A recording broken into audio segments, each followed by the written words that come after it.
أعوذ بالله من الشیطان الرجیم بسم الله الرحمن الرحیم. السلام علیکم ویور. نن زه ستاسو ته مخاطب یم یو داسې یو اهم مسله ده زمونږ د ټولو خلکو ته. زیاتر حالاتو کې داسې راځي چې یاره داسې حادثه راشي لکه اوس مثال په طور د کوم سیلاب راغلی دی، ډېر غټ یو آفات راغلی دی، نو حکومت نه خلک ډیمانډز کی دغه اوس مثال په طور داسې حالات رالو، اوس په دې کې خلک ډیمانډ کی خو پر روان وخت کې لکه بیا هم داسې آفات راتلی شي، نو مهرباني دې وکړی شي د هغې دپاره څه پلانینګ پکار دی، څه منصوبه بندي پکار ده. که آیا نیکسټ ټایم کې داسې بیا څه آفات راشي، په 2010 کې د آفات راغلي دغه شانتې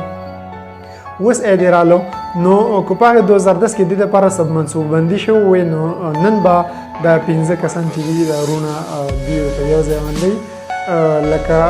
دوی خو ټیک ته هیلپ غوښتو خو هیلپ ورته په ټایم باندې میلاو نه شو. نو زما په خپل ذهن کې دا یو خبره ده چې یاره په دنیا په نورو ملکونو کې چې دي، په هغې کې زیاتر ملکونه چې دي په هغې کې د انسان قدر دی، نو په هر ملک کې چې یاره داسې حادثه راشي او واقعي، نو حکومت چې دی په بر وخت د هغې ریسکیو کېدو کوشش کوي او خلکو ته په ټایم باندې حکومتي چارواکي چې دي هغوی زر تر زره هغه رسایي کوي د هلیکاپټرو په مدد سره. نو ملګرو ما په خپل ذهن کې داسې یو تجویز و چې زمونږ په ملک کې هم دغه شانتې کار وشي، نو دا به ډېره زیاته ښه وي، ځکه چې انسان چې دا ډېر زیات قیمتي څیز دی. نو کو فرض کو خدا نه خواسته زمونږ ملک خو ټیک ته غریب ملک دی، خو په دې کې زیاتر ځایونه داسې دي چې میټینګز دي او داسې د انټرټینمنټ په مد کې ډېر زیاته خرچې کېږي. نو که چېرې داسې وشي چې یاره په هره ضلع کې یو هلیکاپټر چې دی ریسکیو ورکړی شي او د ریسکیو دپاره یو هلیکاپټر موجود وي، نو انشاءالله زه به وایم چې یاره دا هیڅ رقم نه دی چې لکه په روغ پاکستان کې 160 ضلعې دي، نو چې په هر ضلع له یو هلیکاپټر کم سے کم ورکړي، نو انشاءالله چې څه قسم داسې آفات راځي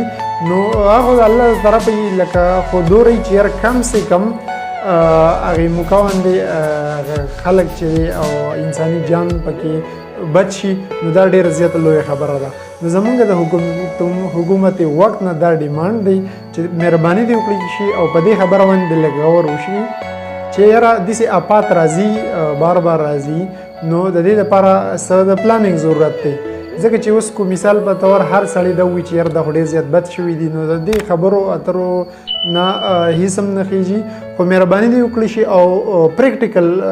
کې دې په دې خبرو اترو باندې څه عمل درآمد وشي. او اوس مثال په طور هلیکاپټر حکومت بای کي دغه دپاره د عوامو دپاره، نو هلیکاپټر چې دی هم دومره ګران نه دی، تقریبا په 40 کروڑ روپۍ چې دی هغه یو هلیکاپټر قیمت دی چې ښه بالکل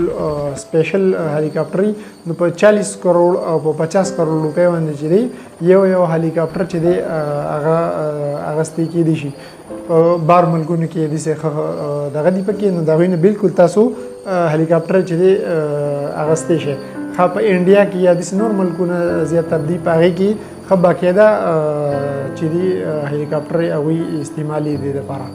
ریسکیو دپاره. نو مهرباني وکړئ تاسو دا ویډیو زیات نه زیات شیر کړئ، او که یو سړي وي چې دا رقم ډېر زیات لوی رقم دی، نو دا هېڅ رقم نه دی، ځکه چې په نورو مدونو کې ډېر زیاتې پیسې چې دي هغه استعمالیږي. نو مهرباني دې وکړي شي او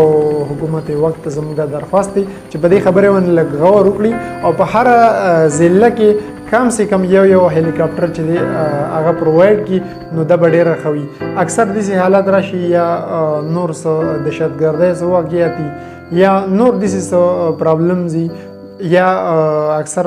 داسې کسان دماکه وشي یا نور څه پرابلم وي، نو هغه کسان چې دي په ان بن کې هغوی ریسکیو کول غواړي، نو چې هلیکاپټر وي نو د هغې سره به دورې چې یاره هغه کسان به په ټایم باندې ریسکیو شي. ملګرو که دا ویډیو مو خوښه شوی وي نو خپل ملګرو سره ضرور شیر کړئ. د بلې ویډیو پورې په لوی الله مو سپارم. السلام علیکم ورحمت الله وبرکاتو.